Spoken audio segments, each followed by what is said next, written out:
Can you talk us through what your Twitter page looks like on a match day?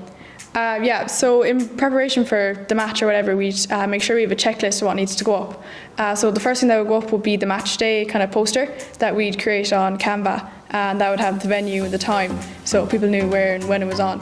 And then we'd have the headshots for the team sheet, so today's team, and then we put up the picture of the team running out maybe, or the team picture, and then the captains.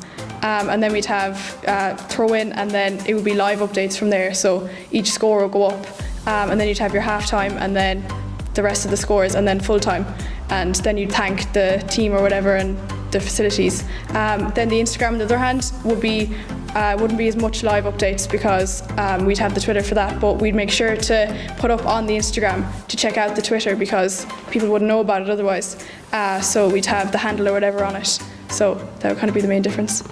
Yeah. How do you go about like tagging or mentioning people? So before the match, we'd see who we're playing and if it was in a different county, what county was on in or whatever.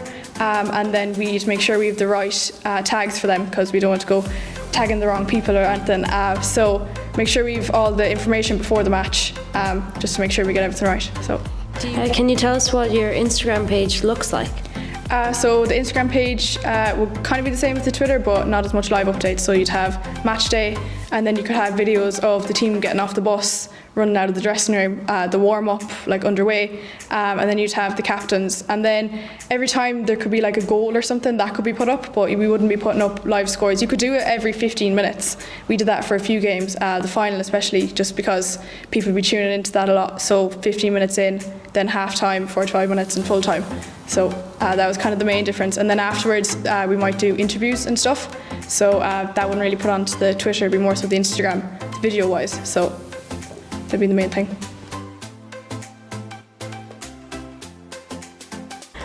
What did you enjoy about it? Well, you just get to know the team really. You kind of get a bit closer to them and you understand who they are, and like you might recognise them without the helmet off.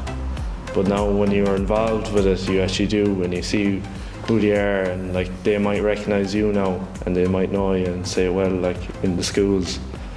So it's great. Yeah, definitely. Like when even going to matches and stuff, you might, if you're not involved in the PR team and you're not going to matches, you might only hear the result and you might only hear who played well and stuff. But when you're involved in it, you're going to games and you're seeing the background and everything that goes into it, and it's a lot of work that goes into it. So it's just nice to get a feel for the background of how everything that goes into all the games and stuff.